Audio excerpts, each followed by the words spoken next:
Okay, so welcome everyone. Very happy to have you here on the 34th webinar in this discussion series, which is on tipping elements, the notion of irreversibility, and abrupt changes in the Earth system. My name is Lana Blaschke, and I'm a PhD student at the Technical University of Munich and the Potsdam Institute for Climate Impact Research. And in my research, I focus on constraining tropical forest resilience based on satellite data. And I will be moderating this webinar today. So, yeah, I guess we can start. So the goal of this discussion series is to advance knowledge on tipping elements, support efforts to increase consistency in treatment of tipping elements in the scientific community, develop a research agenda, and design joint experiments and ideas for a tipping point modeling intercomparison project, the TIPMIP. And there's a large network behind this series, which comprises the Earth Commission, AIMS, which is the Analysis, Integration and Modeling of the Earth System project.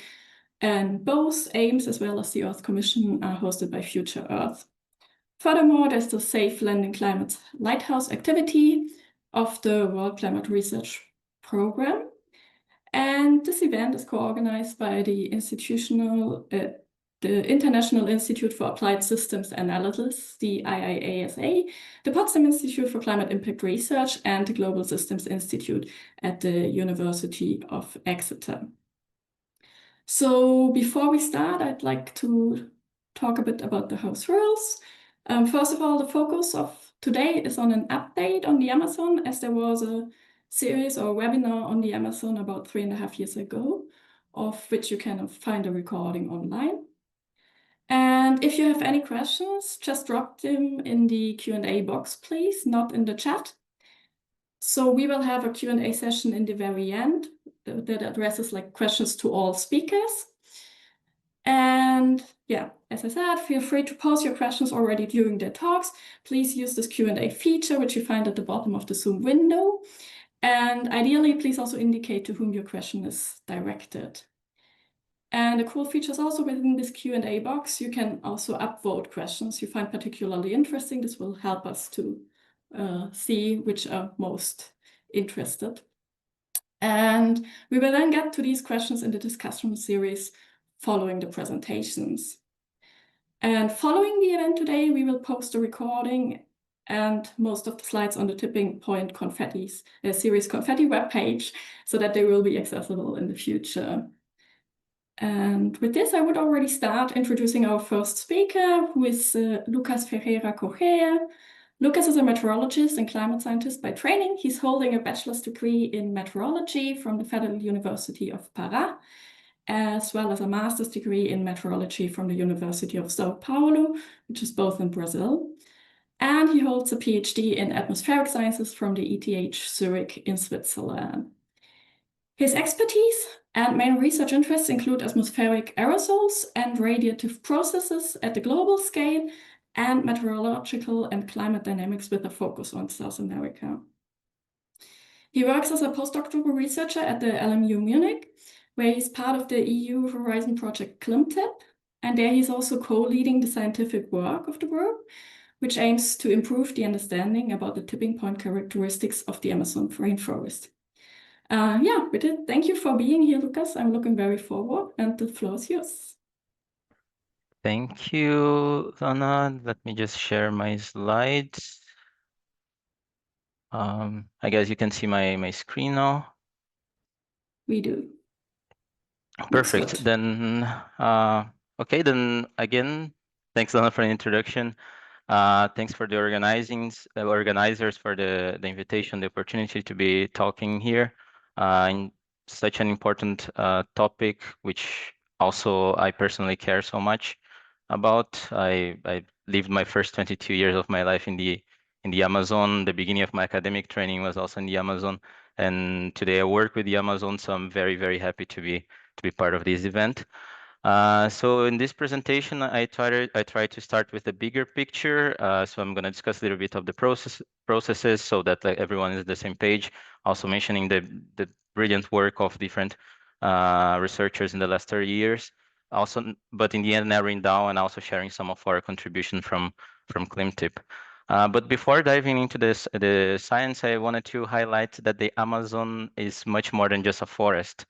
When we talk about the Amazon, we of course think about the forest, but the Amazon is also home for about 40 million people, has a huge social cultural relevance with more than 300 languages spoken in the region, and also a huge biodiversity relevance with about 10% of all the planet's wildlife being in the Amazon. So I just wanted to take this opportunity to highlight this, that when we think and we care about the Amazon, we also have to think and care about the people that are there. But what is important in the context of this presentation is this last topic here, that the Amazon is a self-sustaining land atmosphere system. And this is the first topic that I would like to discuss here. So I start talking about the Amazon moisture recycling, which is fundamental for the forest to sustain itself, to have enough precipitation to sustain itself. So it basically works that we have the trade winds from the ocean bringing moisture into the continent. This moisture eventually will precipitate. It will go back to the atmosphere after transpiration from the vegetation. And then this cycle goes on and on within the forest. And in the end, we have the flying rivers here, the South America low-level jet, which brings water vapor to central and southern Brazil and also to the La Plata basin. So it's very important for this area here to not be a desert.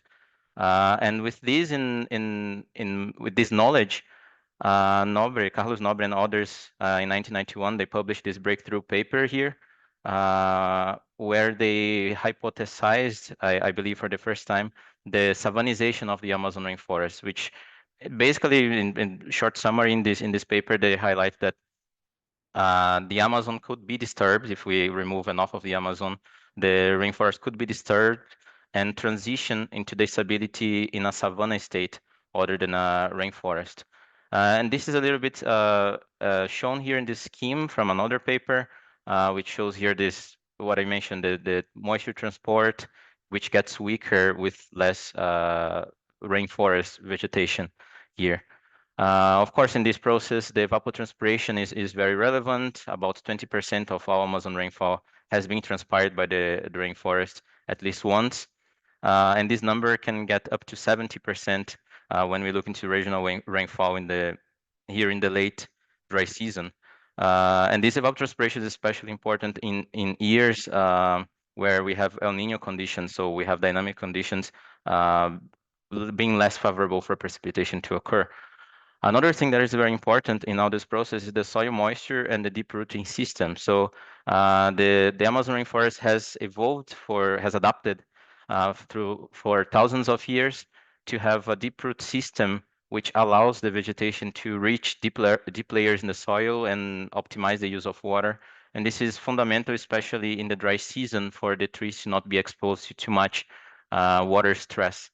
And in the figure here on the right, also from an older paper, but we see that large areas of the Amazon are very need a lot of this deep soil to survive, especially in the dry season. And this use of the soil moisture and the soil rooting system is very important for what we call the dry season greening of the Amazon rainforest, which is what we observed in large parts of the forest, that there is a peak in photosynthetic activity in the dry season, which occurs because basically the vegetation can reach deep layers in the soil, so it is not exposed to water stress and can optimize the use of radiation, which is at the peak during the dry season when there's less clouds, and optimize photosynthetic activity.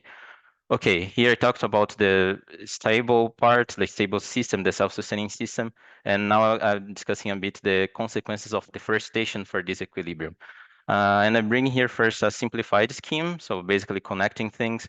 So we remove forests, we'll have less evapotranspiration, we have less deep roots, so less access to deep water. With all of these, we have less water vapor, and we have less latent heat release at the atmosphere. And this latent heat release is very important because it creates a heating gradient that we will enhance moisture transport from the ocean. And from a paper from Bowers and others in 2017, they estimate that less of these latent heat release could lead to could destroy a feedback and lead to a tipping point of the Amazon rainforest. Also, the latent heat release is a key energy source for deep convection in the Amazon. Okay, this is, I tried to make everything here very linear, everything sounding very linear, very, very connected, but in fact, everything is much more complicated. So I bring here two provocative questions, more or less challenging the linearity of all this explanation. And the first one is, but what if the forest removal results in fact in higher moisture transport? And this was actually found in this paper by Yoon and Hohenegger from this year, where they ran experiments where they removed all the forest and they observed what happened. And what occurred is that, of course, when you remove the forest, it gets warmer originally here. And in their experiment, this warming could compensate for the lower latent heat release. So they have increased moisture transport from the ocean that compensated for that. In the end, there was not a big drop in water vapor, and there was a negligible decrease in precipitation after the complete forest removal. And this study is also very relevant because it was the first one using a convection permitting model. So they use a 5 kilometer resolution. So very interesting paper. And also a second provocative question is, but what if forest removal increased precipitation via differential heating? For this, I bring an older paper here, where the authors looked into a region of a few hundred square meters in the southwestern of the Amazon. And they observed that in the deforested area here, there was increased precipitation in comparison to the surrounding forest. And this occurred because of differential heating. So basically, it's warmer there. So they are warms more and rises, and there's more precipitation occurring. But of course, very regionally. Okay, with this, I expect that I hope that I convince you that the Amazon is very complex and non-linear, and there's also many discussions that are still ongoing in the literature, several very important papers. But one thing that we can agree on, and then it's very important to mention, is that scales matter. And this is a recurring discussion in meteorology in many cases. They scales in meteorology, of course. And in the case of the Amazon, for the precipitation to occur, we need the local contributions, which come more from thermodynamic contribution, thermodynamic conditions, so local convection. But we need also the large-scale contribution for precipitation, which are mostly dynamic, like the large-scale circulation or the Bolivian high. And from these studies that I showed before, the previous slides, what we see is that in Earth system models and idealized models, these large-scale feedbacks and the dynamical contributions are strongly stressed with deforestation. And for this, because of this, the precipitation is strongly reduced. While in the local studies and this study with the convection permitting model, the thermodynamic adjustment was sufficient to minimize the precipitation reduction. So you have this competition between these two different contributions. But to discuss a little bit of these different contributions, I bring this paper from a former professor of mine, Professor Maria Aurora da Mota and Professor Carlos Nobre. It's a paper which I think it's unfortunately only in Portuguese. But basically in this paper, they used 3-week data from a campaign in the southern of the Amazon, and they tried to understand what were the processes leading to precipitation, the thermodynamic and dynamic conditions leading to precipitation. And what they observed is that in almost all of the time, there was high CAPE, so convective available potential energy. So they have enough of favorable thermodynamic conditions for precipitation to occur, but precipitation was not always occurring. And this happened because oftentimes during this period, they needed also the large scale dynamic conditions to be favorable for precipitation, which is in this case was the establishment of the Bolivian high. So in this, they showed the importance of the large scale and dynamics to also contribute. But also that the thermodynamic conditions are always there. And if you have been to the Amazon, this doesn't come as a surprise because the clouds are a common presence in the Amazonian sky. So these are different pictures that I took in different parts of the Amazon in different times of the year. And you always see clouds everywhere. And this happens because we have a lot of moisture, a lot of moisture, a lot of warmness in the Amazon. So you have lots of energy. So convection is always occurring. Hence you have all the clouds here, but of course, sometimes this convection, local convection, will be enough for precipitation to occur, and then eventually, usually the precipitation will be very, very strong and short. But at a larger scale, large time scale, large spatial scales, you need also the dynamical contributions for precipitation to occur. And this is also what we see in the experiments from ClimTip. So here I share some contribution from ClimTip from the complete forest removal experiment. So we compared the experiment with the forest and with complete removal. And here I show the dry season vertical air motion of air, the difference between with the forest and without the forest. So in summary, in blue, we see the areas where after the complete forest removal, we have more convection, so more upward motion of air, more cloud formation, and more precipitation. And in red, the areas where the opposite occurs. We have more subsidence, more cloud dissipation. And what we see is that in the low troposphere, in the lower levels of the troposphere, we still have many areas that have more convection after forest removal. And this makes sense. So without the forest, it gets warmer at the surface, it warms the air and the air rises. But this is not sustained in mid and high troposphere because you don't have a lot of release of latent heat to fuel this deep convection. So in the end, in the mid and high troposphere, so in higher parts of the troposphere, you have more subsidence. So in the clouds are shallower and you have less precipitation. And to last part, discussing a little bit of the tipping point of the Amazon, another contribution from ClimTip, another experiment now where we removed only 25% of the forest and we looked what happened to the rest of the forest. And basically what we saw is that 47% on top of this 25% of the forest, or the still remaining forest, was under significant hydroclimatic stress. So either these areas, they didn't have enough annual precipitation, or the dry season was too long or was too strong, or there was a big drop in soil moisture. So in the end, after only 25% deforestation, more than 70% of the forest was in danger.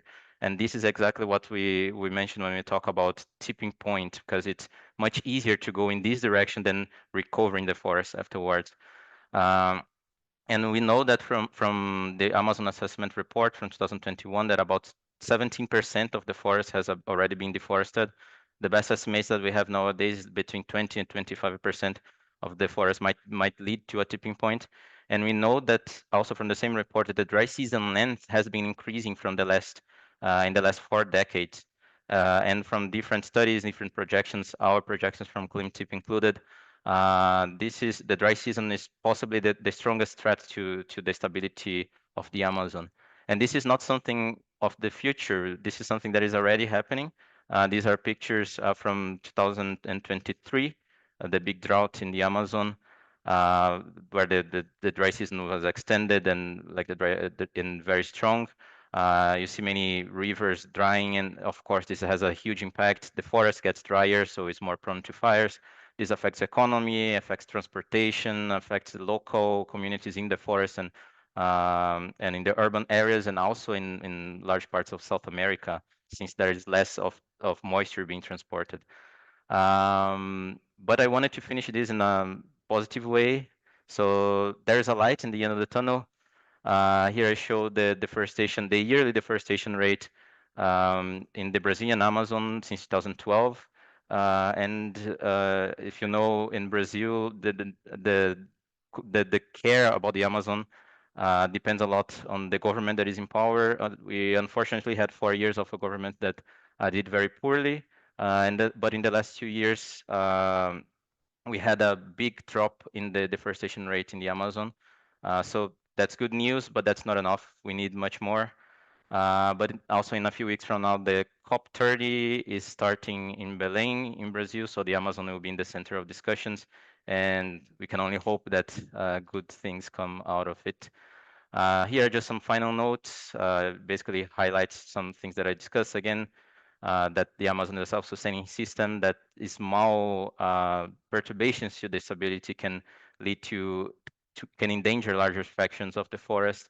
And I highlight that the dry season length poses a big threat to the forest stability in the near future.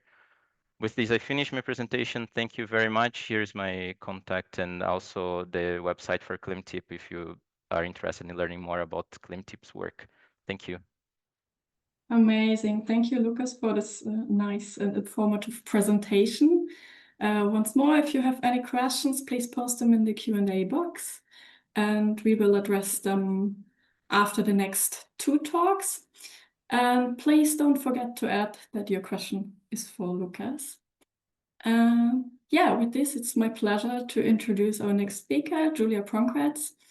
Julia is a director of the Department of Geography at the LMU in Munich, and after studies in geography at the LMU and the University of Maryland, she received her PhD on the early human impact on the Earth system at the University of Hamburg and the Max Planck Institute for Meteorology.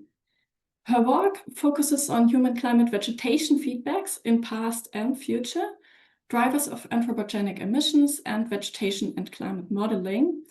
And of particular interest is the question how we can manage the land in a way that allows us to adapt to climate change while at the same time reducing emissions. And Julia is also chair of the German research program CDR Terra, one of the largest publicly funded research programs on carbon dioxide removal, which aims at a comprehensive assessment of terrestrial CDR to guide the development of sustainable pathways towards climate neutrality. Also, she advises the German government on nature-based solutions, and she's a member of the German Council of Experts on Climate Change. She contributes to the IPCC assessment reports and the UNEP emissions gap reports, and she coordinates the land use emissions estimates in the GCP's global carbon budget. And it's my great pleasure to have you here. So, floor is yours. Thank you, Julia. Thanks very much, Lana, for that introduction. Good. You see my slides?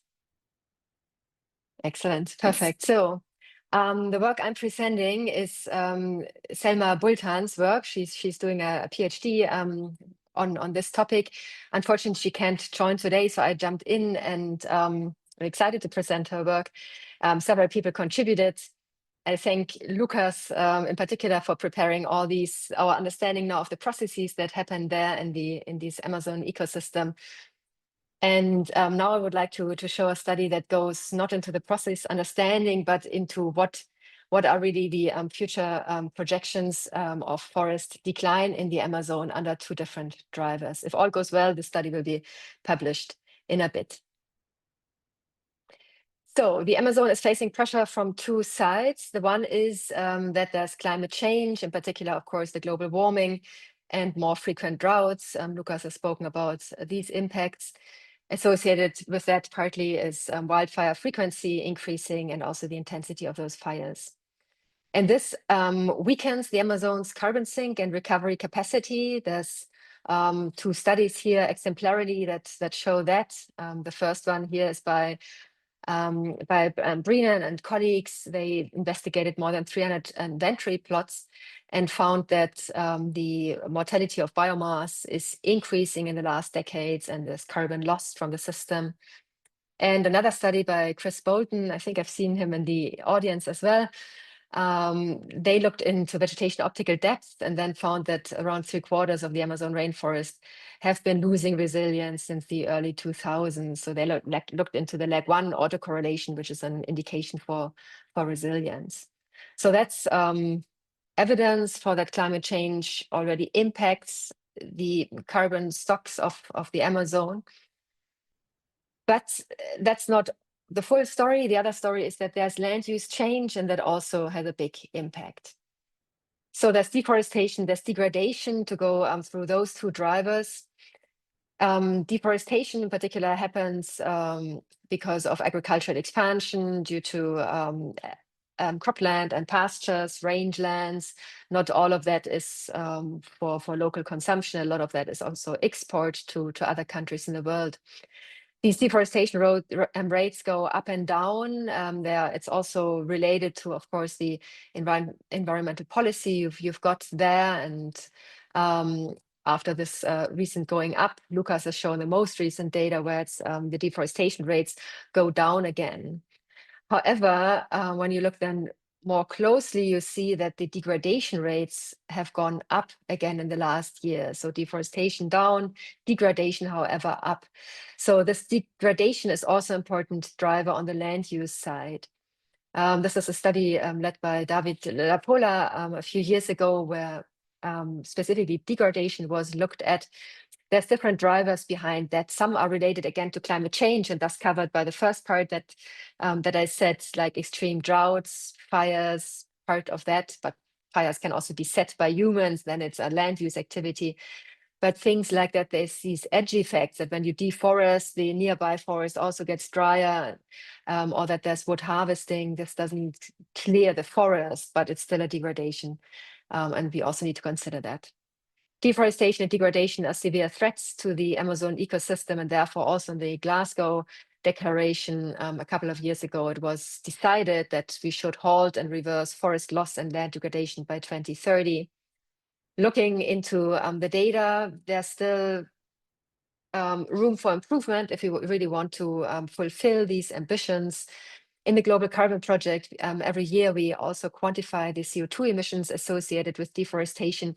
You see here the data for Brazil. There's various models. You see big discrepancies, but in general, we still see big emissions in the Amazon. Rates, again, have come down of deforestation, but the CO2 emissions are still far from zero, unfortunately.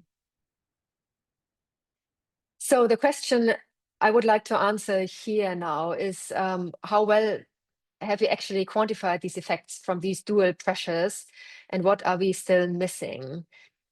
So there's extensive research that gave us quite a profound understanding of the impact of climate change on forest resilience, but there are just few systematic quantitative studies on the relevance of plausible scenarios of deforestation in the tipping point debate.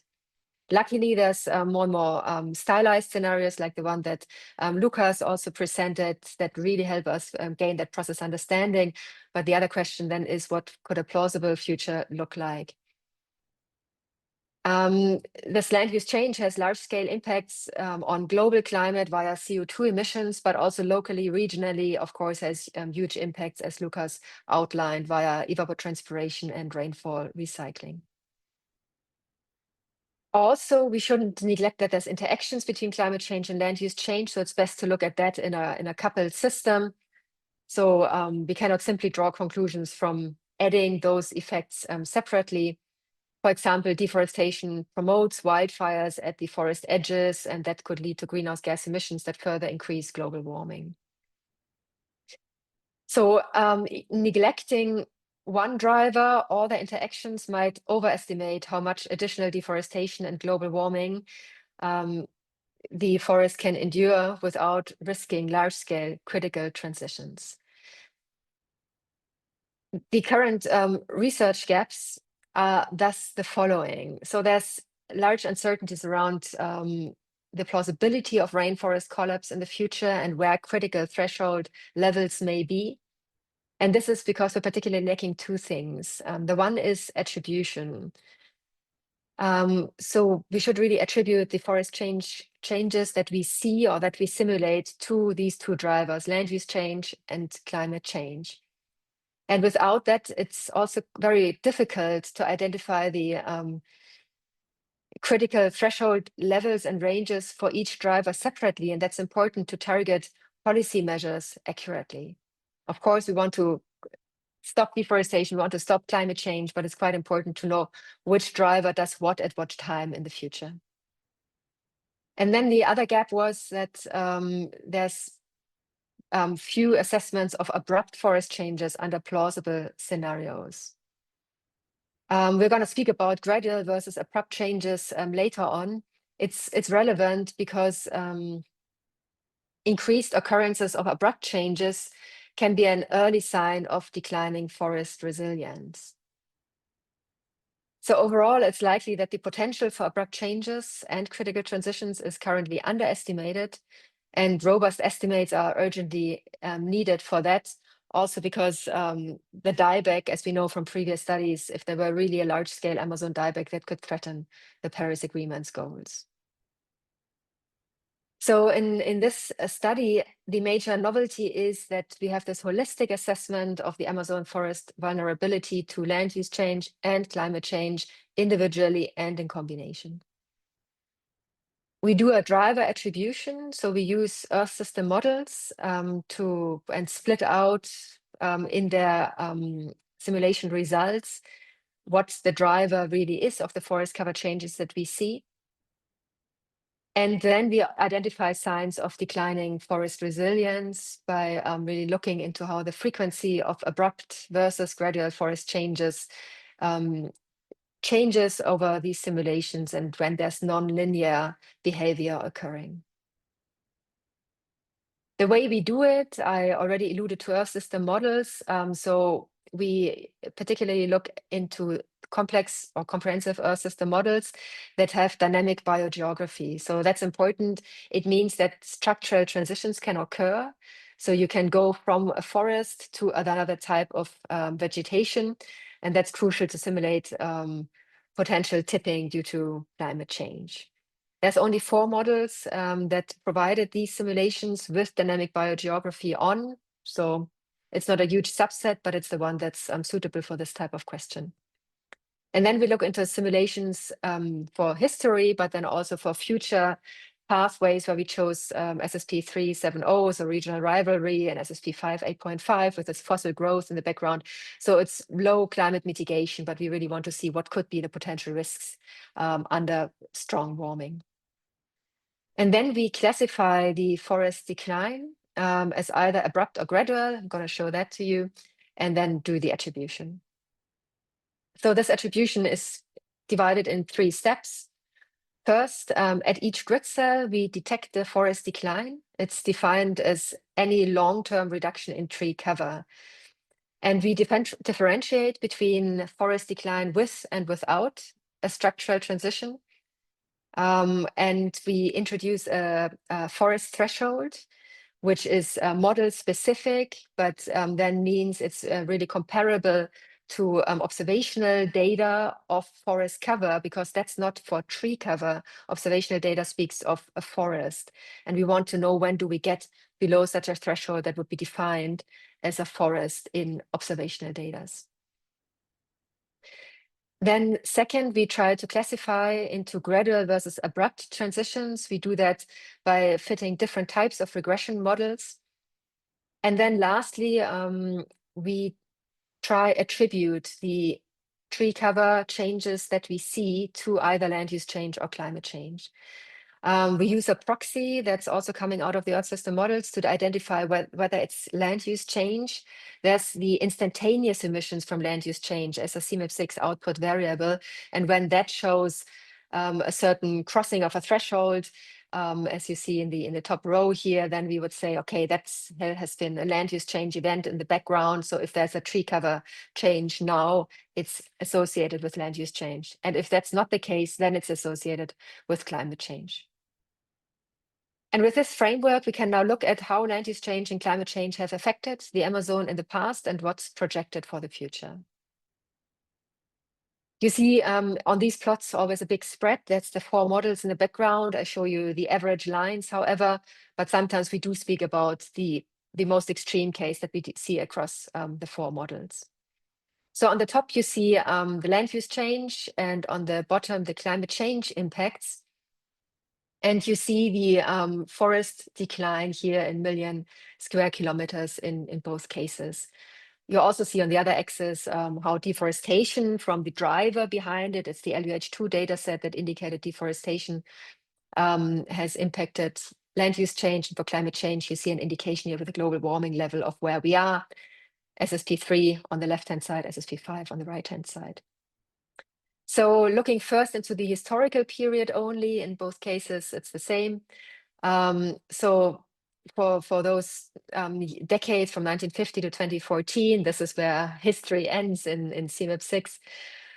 We find a loss of 0.8 million square kilometers averaged across the models. So that's around 14% of the initial forest area.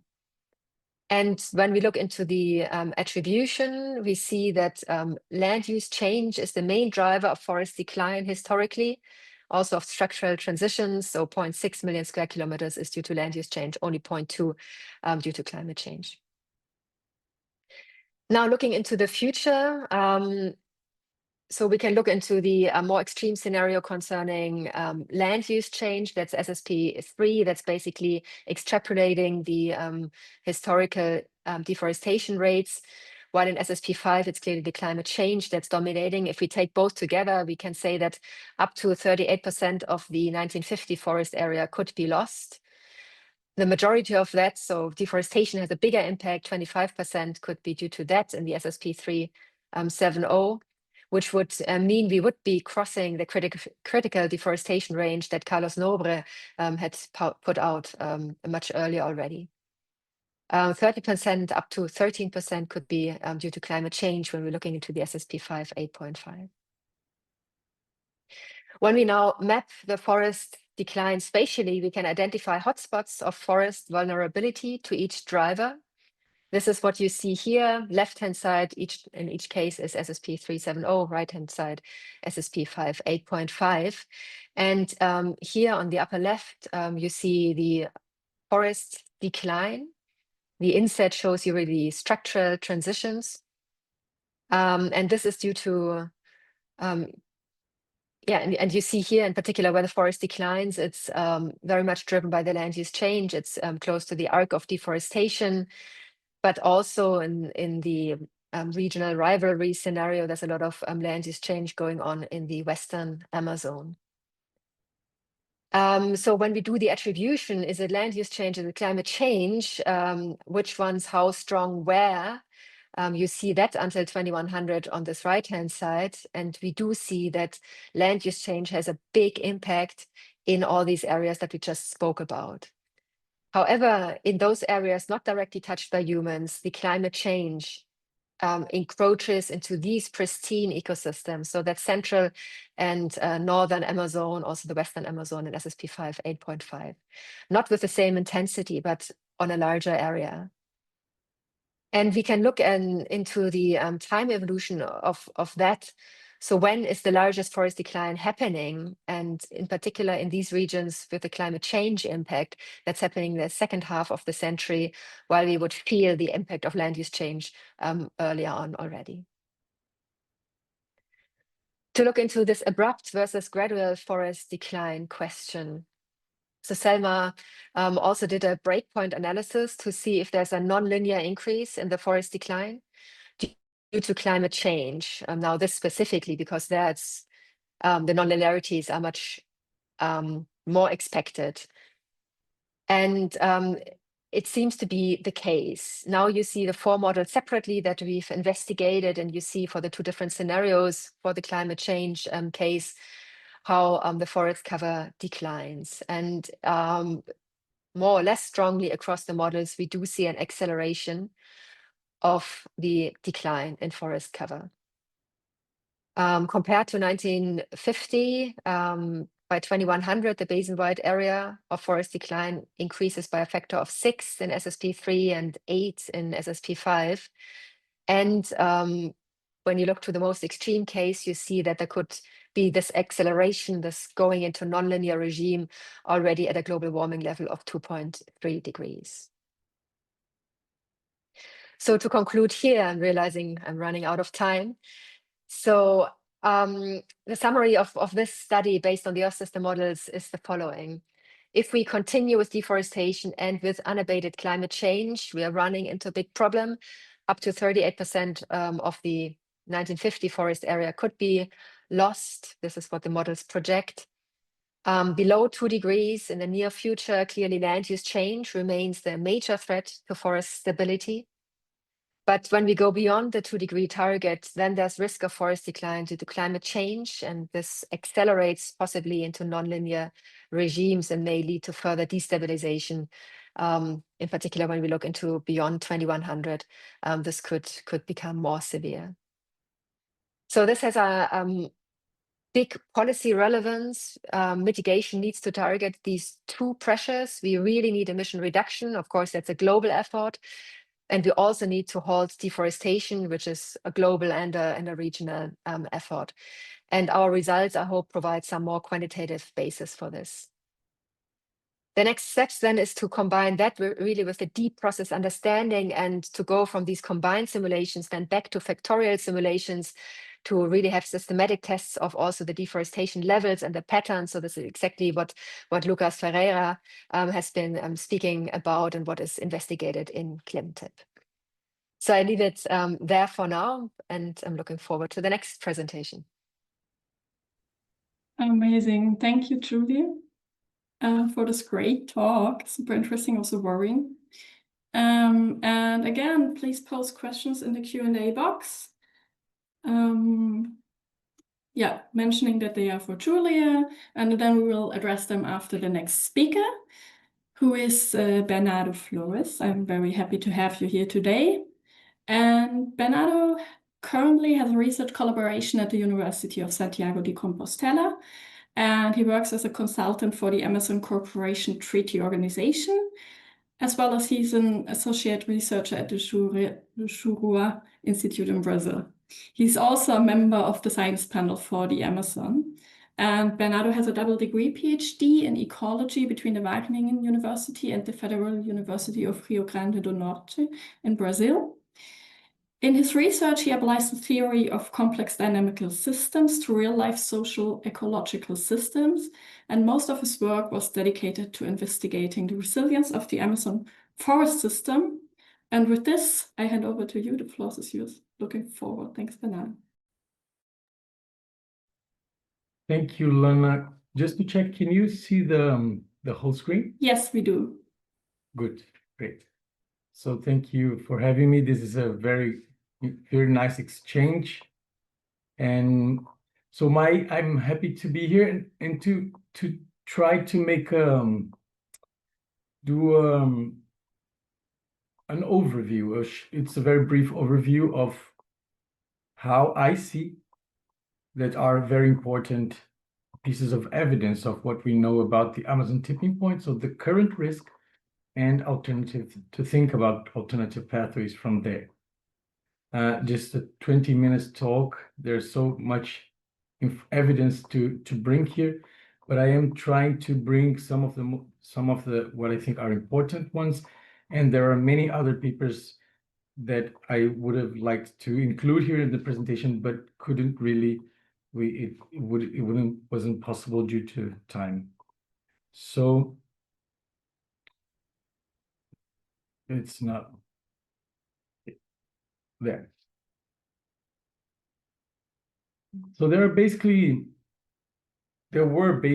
two lines of research trying to understand the Amazon tipping point. One that Lucas discussed and brought here, which is probably the oldest one, which is the work of Carlos Nobre, and then more recently with Thomas Lovejoy, discussing the possibility of an Amazon tipping point, and mostly due to deforestation. So the role of deforestation causing forest loss and how this could lead to an Amazon tipping point. But then there is also the work on another line, which is related to global warming, since the work of Peter Cox, for instance, on the possibility of an Amazon dieback. And that's so the risk of an Amazon tipping point due to global warming. And then more recently, this work by David Armstrong McKay et al. In Science, that they discussed many climate tipping points, but they just bring the Amazon and how global warming and the different temperatures could lead to a tipping point. And we had these two different lines of research there in the literature, and they were not connected. They were a bit disconnected. And so together with Marina Hirota, we thought that it would be, well, we started working on this for the Amazon assessment report that was published in 2021. And then we started putting the pieces of this puzzle together. And then from that chapter, we produced this paper and invited many co-authors that are experts in different fields that were important to address this question. So not just bringing the role of deforestation and the role of global warming that Julia was just brought very, very nicely. It is a very important to bridge these two drivers, but also to bring other sources of evidence. So we brought, for instance, Encarni Montoya, who is a paleoecologist. What can we learn from the past dynamics to think about the tipping points of the Amazon? And there are sociologists and climatologists and field empirical ecologists, because it is a very complex system, and we wanted to understand the risk of a tipping point from this perspective of bringing and trying to understand, making sense of the complexity. So this paper was published last year.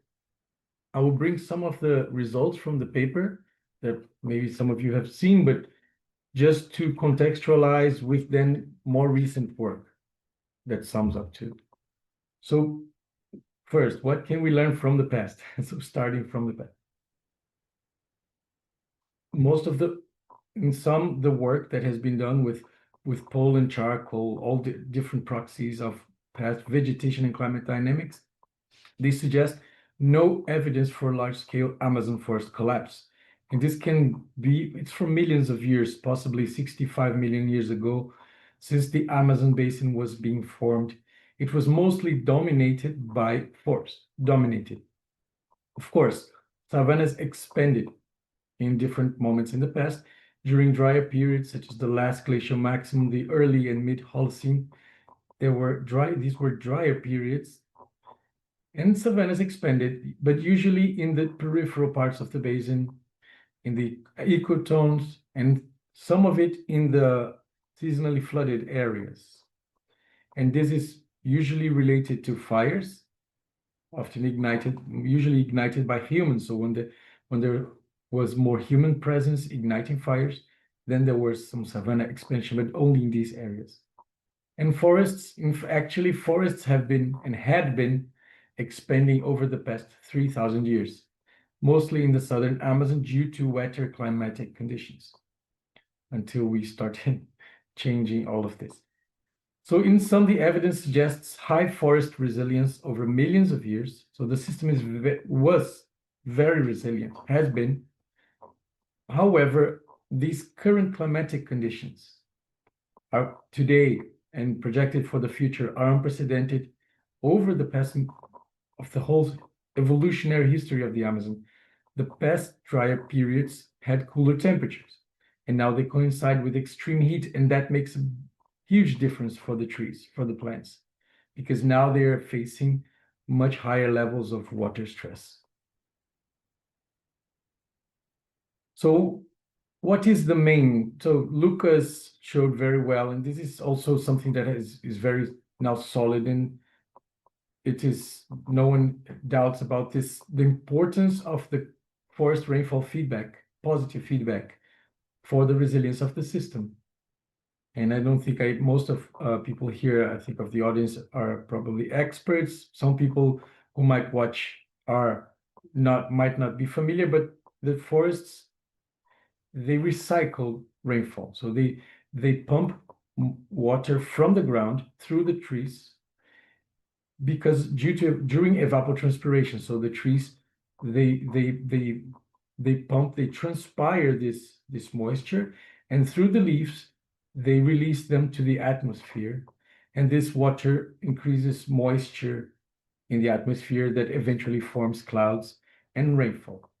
And the trees, they also release volatile organic compounds that are cloud condensation nuclei. These are aerosols produced by the forest, by the trees, that contribute to forming rainfall in the clouds, producing clouds. And these clouds, they travel with the predominant winds from the east to the west of the Amazon basin. So in the right here, we see a map showing in blue, what are the main sources of rainfall across the region. And in the left, the other map shows the regions that receive most of the rainfall that is produced within the Amazon, that is recycled. So this is very important. So this is probably the main source of resilience of the Amazon forest. It is self-sustained, as Lucas mentioned. So this relationship between forest and trees is and rainfall is very essential. So we try to identify thresholds in this relationship. So if we see here the mean annual rainfall in the x-axis and in the y-axis tree cover, and so we analyzed the whole area of the Amazon basin, and we call the Amazon basin. It includes parts of the Orinoco basin. So not just the Amazon forest biome, but some savannas in the south, parts of the Cerrado, parts of the Gran Savannas in Venezuela, for instance. And we included these areas to try to see this relationship between tree cover and rainfall and see how, if we could identify thresholds. And the data, which is the data for this whole area, suggests that below 1,000 millimeters of rainfall, annual rainfall, forests are very rare. So it is very likely that this could be a critical threshold or a tipping point for a forest. And of course, this applies locally. So if you have a place in the Amazon and rainfall then reaches a level below 1,000 millimeters, this forest is very likely to collapse into a low tree cover state, right? Which could be a savanna or a degraded ecosystem. Here we excluded deforested areas. We wanted to see this relationship, which would be of natural ecosystems. So when you see here, I don't know if you can see the arrow, but at low tree cover around 20%, there is an attractor, and there is another attractor at around 80% tree cover. It corresponds to forests. And between 1,000 and 1,800 millimeters, we found bistability, which means that if you disturb a forest, they're in the number 2, if you disturb the forest, perturb the forest, it could be trapped in a low tree cover state. But if you perturb a forest above 1,800 millimeters, it is very likely that this forest would recover into a forest again. Could be a different forest, but it would still be a high tree cover. And based on this relationship, we produced the map on the right of the areas that are stable savanna in orange, stable forest in blue, and bistable. And we can see that there are many areas that are bistable, mostly at the edge. So in Bolivia, in parts of Peru, and in Venezuela, and in the Guianas, and some in the state of Pará in the eastern Amazon also. And this is for the current climate between the 1980s and 2020. That's the climate based on this climatology. So just to mention, we also did this using other rainfall variables, which was, I think Lucas was mentioning the importance of dry season length. We used dry season length and cumulative water deficit too, and we found similar thresholds for these other variables. But Amazonian resilience is also shaped by other mechanisms, we can say. For instance, biodiversity. Biodiversity is key for shaping Amazonian resilience, and as well as cultural diversity. Both, they increase adaptability of the system. For instance, biodiversity increases the response diversity. If there is a disturbance and the species that are in a certain patch of the forest which is perturbed, some species might survive, others might die, and the ones that die can be replaced by the ones that survived.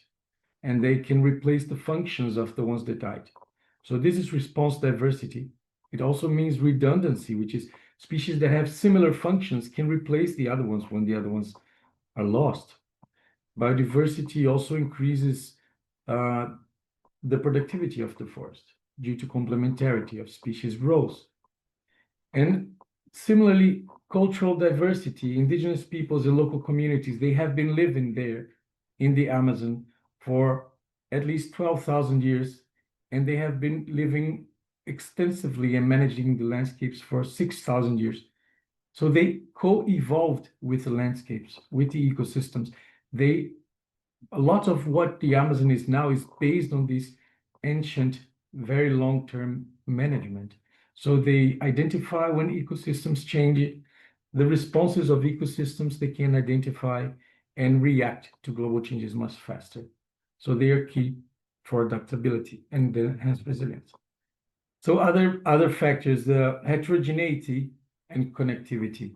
So when you think of the risk of a large scale tipping point, as Julia was mentioning, the collapse, if there is an Amazon scale tipping point, this collapse could be gradual or abrupt.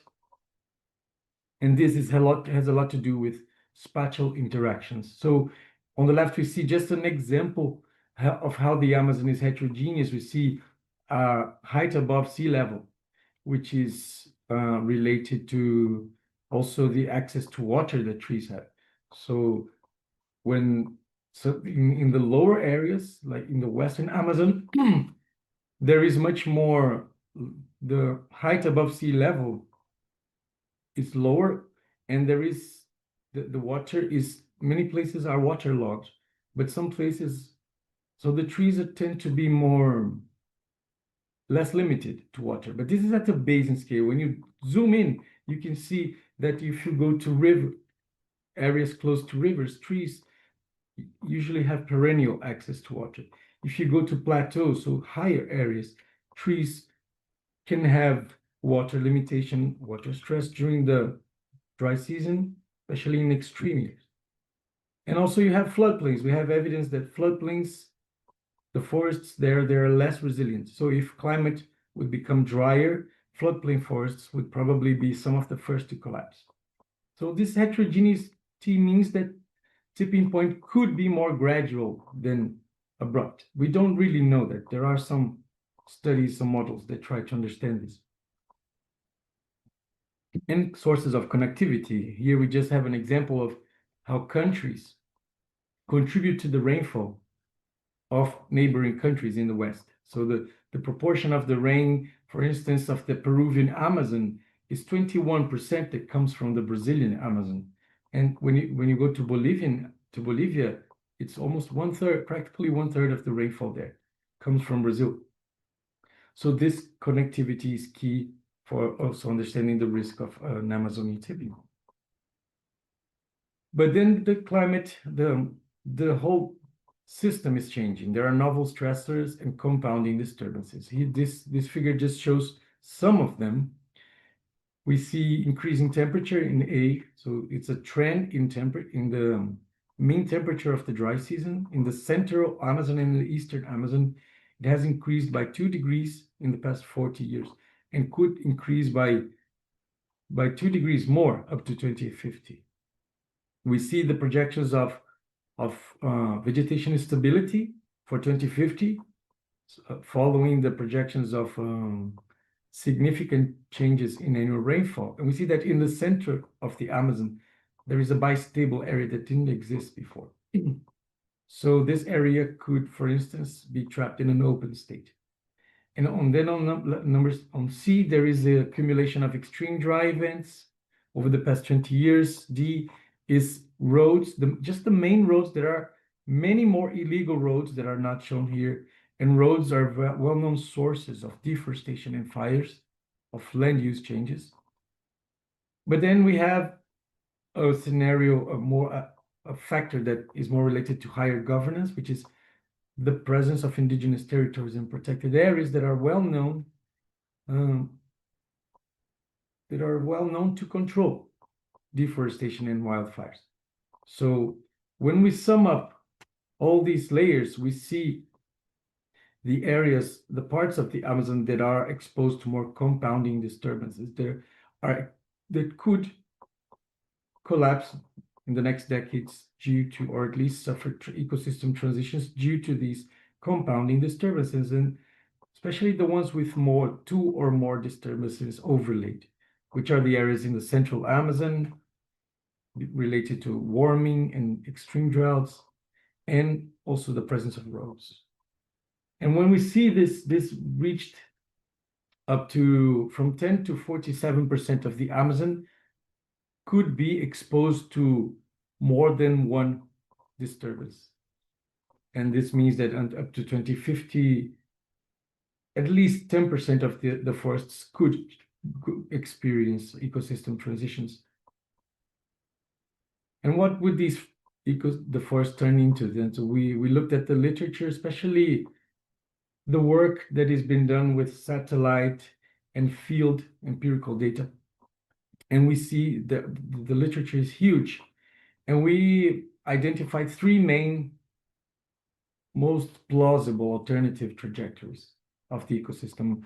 One is white sand savanna, which is mostly restricted to seasonally flooded areas, degraded open canopy, and degraded forest. So degraded open canopy and degraded forest are probably the most common ones that would cover most of the area in the future. Degraded forest would be most likely restricted in these areas with more than 1,800 millimeters of rainfall, and the degraded open canopy in the areas that are drier. And there are different feedbacks trapping these states. So if we take from the different thresholds that we identified in the literature, there are two of them that apply to the whole basin, so to a risk of a systemic tipping of the Amazon. And as Julia was mentioning, so there global warming and accumulated forest loss so these two drivers are definitely the most important ones, because they could cause a system-wide tipping point. And accumulated forest loss in relation to due to deforestation and degradation. And we identified a tipping point and safe boundaries. Tipping point of global warming would be above 2 degrees, but a safe boundary above, which would be 1.5 degrees. And for forest loss, it would be above 20%, and safe boundary at 10%, which means that we would need to restore at least 6-7% of the forests that have been lost to be within the safe boundary. And here I was inspired by the planetary boundaries framework to show what would be these Amazonian boundaries. Here in red, the tipping point, and in yellow, orange, the safe boundaries.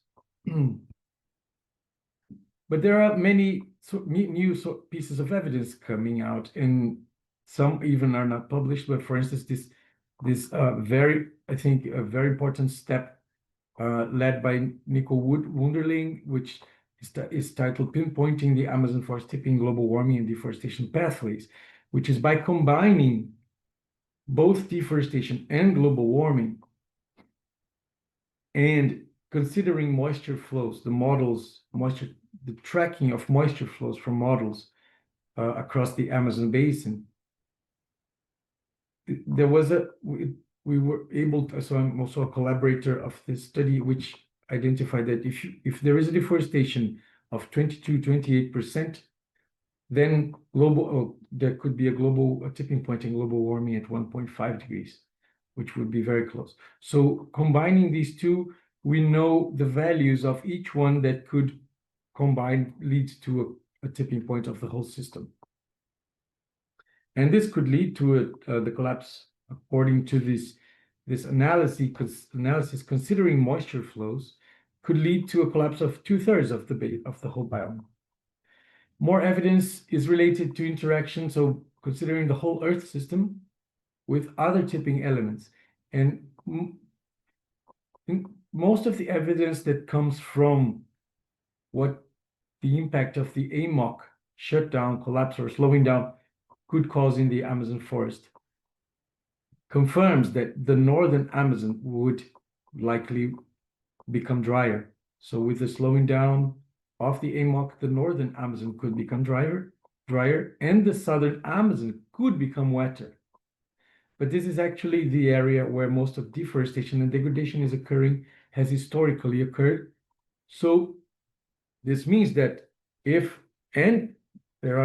is evidence that the AMOC is slowing down, we could start seeing a resilience loss in the northern Amazon, which combined with what is happening to the southern Amazon could be very increase the risk of a large-scale tipping point. And I like this work of Akabani et al. Because they also use evidence from the past, from pollen, confirming, and together with the models, they find similar results. And there's this also recent evidence, still unpublished, that shows not just the mean changes in climatic conditions, but the extremes across the Amazon. And over the past 30, 40 years, we see that in the central northern Amazon, there is an increase in extreme temperatures and extreme VPD, which is vapor pressure deficit.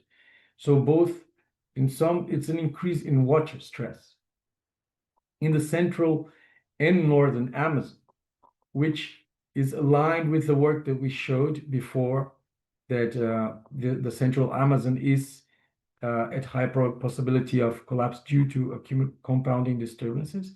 Also, with the idea that a slowing down of the AMOC could cause dry changes in the climate of the northern Amazon.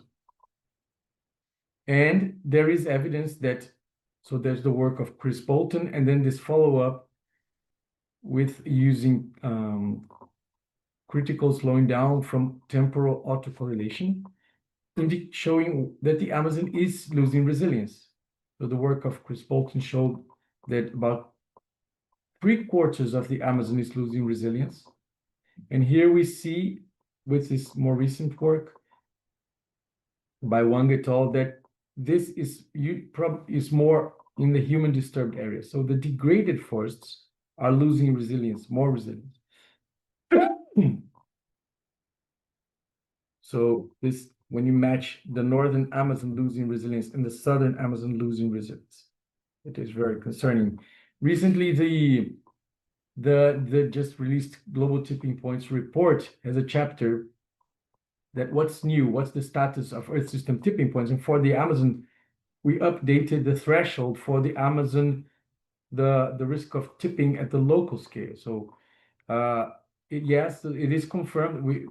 There is a consensus that the Amazon could tip both at the local, regional, and continental scales. But the more local, the more certainty we have, confidence we have that this is, so there is very high confidence that the Amazon can tip at local scales. And so, and the Amazon is, so the report also brings this sentence in the bottom. The Amazon rainforest has faced 2 years of intense El Nino-induced drought, and the combined effect of deforestation and climate change put at risk below 2% of global warming. So I think this is a key message. Which is why 1.5 would be a safe boundary for the system. We already see changes in the frequency of unprecedented extreme droughts and mega fires. So we see the strongest droughts ever are happening one after the other just in the last 2 years. And we see also 2024 was the year of the highest occurrence of burnt area across the whole Amazon. We see here in this red line, it rises very high, and in the red part of this stacked bar here, it is the large scale degradation. So there is a huge increase in large scale degradation across the whole Amazon region in 2024, which is related to the El Nino, and this El Nino is an indication of what might be the climate in the future. So in face of all this, I have been trying to dedicate my work on trying to find the solutions. I think there is so much evidence already that we know what are the drivers. And I think, of course, we need to learn much more about the drivers. But personally, I am motivated to try to understand the solutions. And so we have been working together with Sebastian Villasante in Spain, at the University of Santiago de Compostela, and Laura Pereira in Wits University, and other researchers from Europe, trying to understand how can we induce positive tipping points across the world in different systems? And we're trying to learn from empirical cases. We're building a global database. And there are cases from the Amazon. I just want to show two, which are a source of inspiration that are starting. The first one on the top is the management of pirarucu fish. And this management has resulted in many co-benefits for the societies that live in the Juruá River. And this has become such a good, so many benefits that the whole Juruá Basin has already adopted this practice. And this changes the relationships of people with the land, and this reduces impact on land use change. So it increases the resilience of these societies, their adaptability to climate change, and also the impact on land use. And the other one is restoration. So there is an emerging positive tipping point in forest restoration that could contribute to increase the resilience of the Amazon. So just to leave this message of hope, like Lucas also said. And I would like to thank you all for your attention and happy to discuss more. Thank you. Great. Thank you, Bernardo, also for the positive outlook. Very great. So with this, once more, we open the discussion session now, and you can put any question in the chat. We already have some. And one is also uploaded, so I would start with that one, which is to Lucas by Danian. She asked, thank you for the very nice talks, interesting talks. I have a question for Lucas. You mentioned that deforestation of a relatively small fraction of the forest could endanger a much larger portion, and that convection would be significantly reduced after deforestation. In your study, you mentioned that 25% deforestation could endanger about 75% of the forest. Is this mainly caused by reduced precipitation in the surrounding area or by other mechanisms? And maybe I just continue because there's a second question following up. And a further question, how do you expect precipitation to change in that case? For example, would rainfall decrease by around 40% or more, or much less? Yeah. So yeah, thanks, Danian, for the question. For the first question, this would be mainly caused by two factors. So basically in the study, we looked into 4 forcing factors, hydroclimatic forcing factors, which were reducing precipitation, the increased dry season length, the intensity of the dry season length by the mean climatological water deficit, as Bernardo mentioned in his presentation, and the decrease in soil moisture. And the 2 ones that we saw being affecting more the forest were the reducing precipitation and the increase in dry season length. The reducing precipitation occurred mostly in the areas that were deforested. So in the areas and in the surrounding areas where we removed the forest, there was a strong decrease in the amount of precipitation. And in the areas where where the forest gets the warmest, which is the central of the Amazon, which is also what Bernardo showed in his presentation, those areas are very much affected by the increase in dry season length, which as we increase the deforestation, it also spreads, especially through other areas which were not deforested yet. So these were the 2 main factors. And for the second question, in our study, in our results, we observed on average, I even came to check the numbers, on average, there was a reduction of 16% of precipitation for the whole basin. But luckily, there were some areas, and again, the strongest reduction was in the center of the Amazon, for those people that are not so familiar, but around Manaus and north of Manaus. There were some areas where the precipitation was reduced by 35 to 40%. So luckily, it can get to values that high. Probably also in the question, they highlight here that different studies have different results. Yes, even one of the studies that I mentioned, the one that uses convective permitting model, and that one, the reduction was very small. And the main author of the paper visited a us here in the department for one day. We had a long discussion because it's of course, very interesting paper. And in the end, we didn't have a clear reason on why the discussion revolved around what I pointed out in the presentation. We have the thermodynamic conditions that for precipitation have the large scale dynamics, and it might be that in their study we have a lot of the thermodynamic and we don't know how much of that is reality and how much is model induced. So we definitely need more studies with convective permitting models to better understand the representation in the models. But in the other type of models, like Earth system models, like global model GCMs and everything, in those, it's very clear that we have usually between 10 and 20% on average reduction in precipitation, and regionally can get much higher as up to 40%. Amazing, thank you. There's also a question to Julia, which is, do all these simulations assume increasing CO2 fertilization scale with CO2 increase in the atmosphere? And I would probably combine it with the question if like yours, Julia and Lucas, if you're using the same models actually. Okay, so on the CO2 fertilization, so I believe, Delphine, you have a background, right, also with Earth system models, vegetation models. Some others may not have that.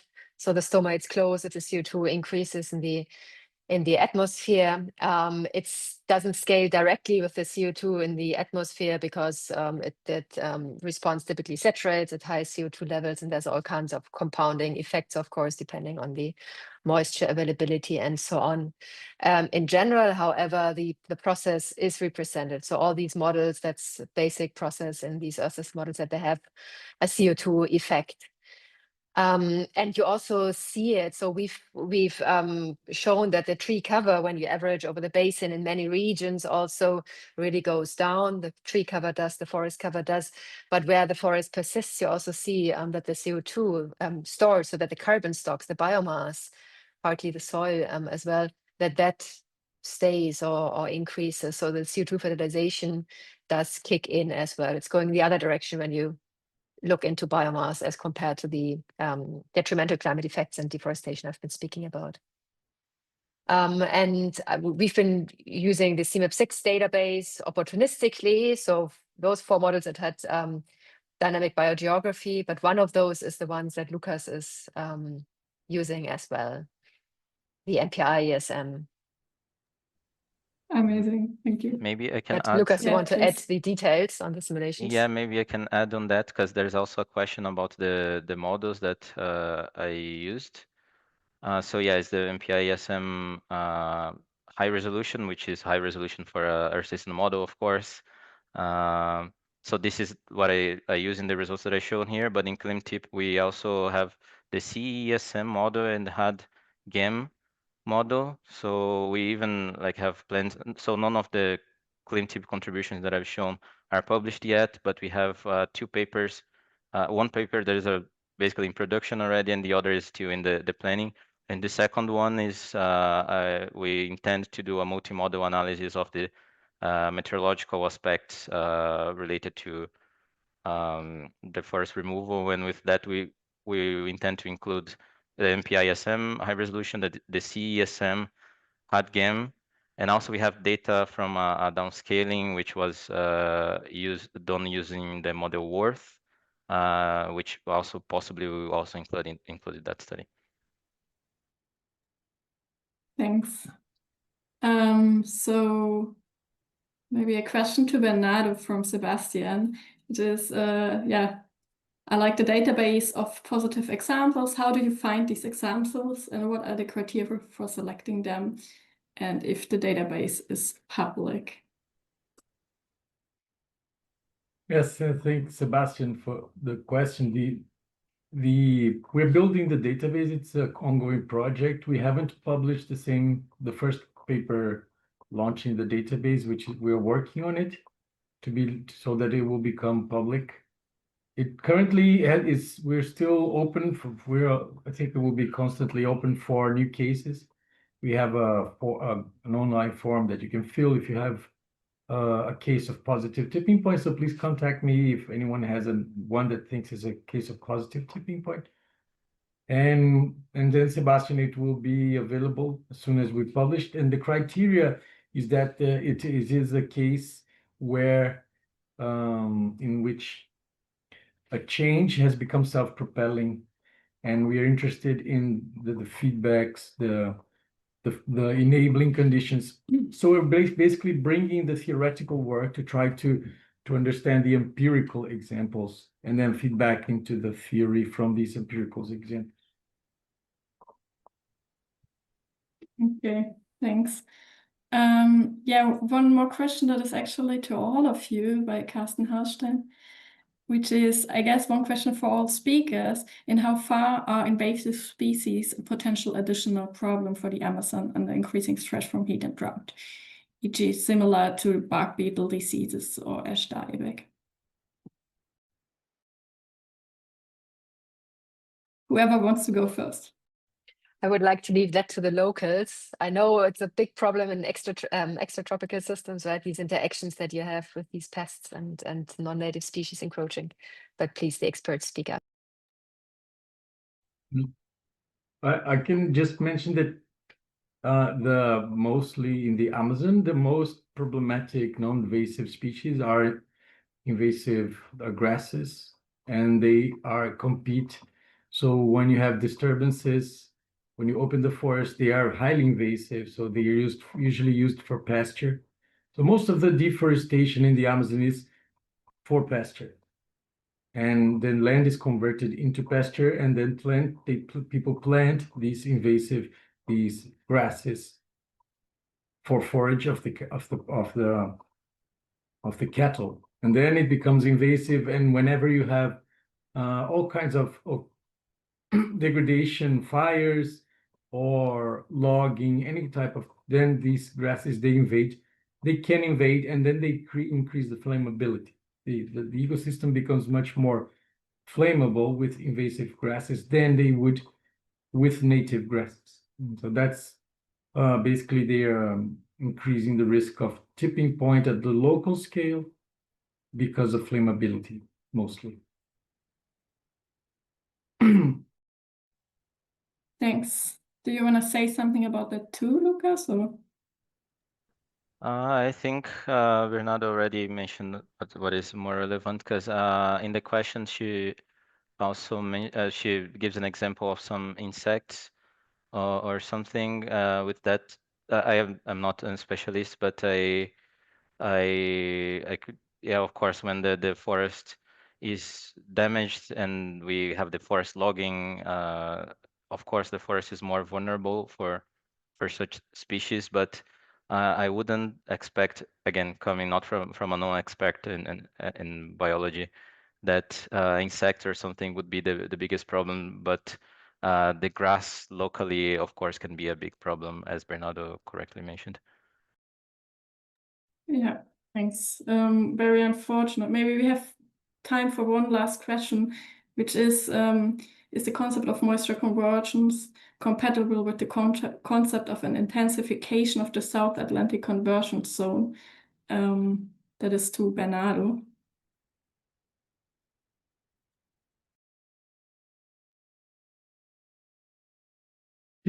I can read the question here.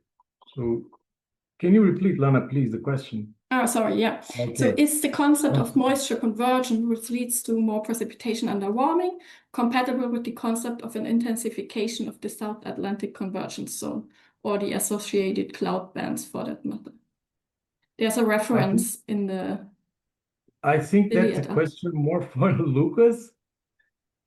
Maybe yeah, Lucas is more, because I'm not a specialist in atmospherical processes, and I think Lucas could answer that question much better than I. Yeah, sure.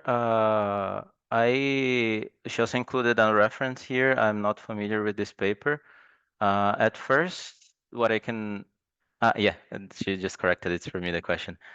Yeah, the concept of moisture convergence, yeah, of course, like the South Atlantic convergence zone forms in the summer is basically a result of this, what I've shown in my presentation, the moisture transport. So this moisture convergence, yes, it is compatible with the concept of that, but the thing to be discussed is that with this break of this moisture recycling of the Amazon, we can also be breaking the flying rivers, which supply the moisture for the South Atlantic convergence zone. So the question is, will we have more convergence or not? And there's in the literature there is discussion of different papers with different results, whether after deforestation we have increasing or decreasing moisture transport or moisture convergence. So this is something that there's still lots of discussion about. But if we have increasing of moisture convergence, that is in fact compatible with the intensification of South Atlantic convergence zone. And yeah, but yeah, I'm not familiar with the paper that she referred there. Yes. Okay, great. Yeah, thank you, everyone. Unfortunately, we have to stop now. Let's give a big round of applause to everyone and thank our speakers for these excellent presentations. And I found all of them super interesting. Hope you too. And yeah, many thanks to everyone who's still online for your attention and participation. More events of the series will be announced on the website soon. The next one is on boreal forests. And you might see a link to that in the chat already. Or not. Yeah, and that's it. Thank you to everyone. Hope to see you soon.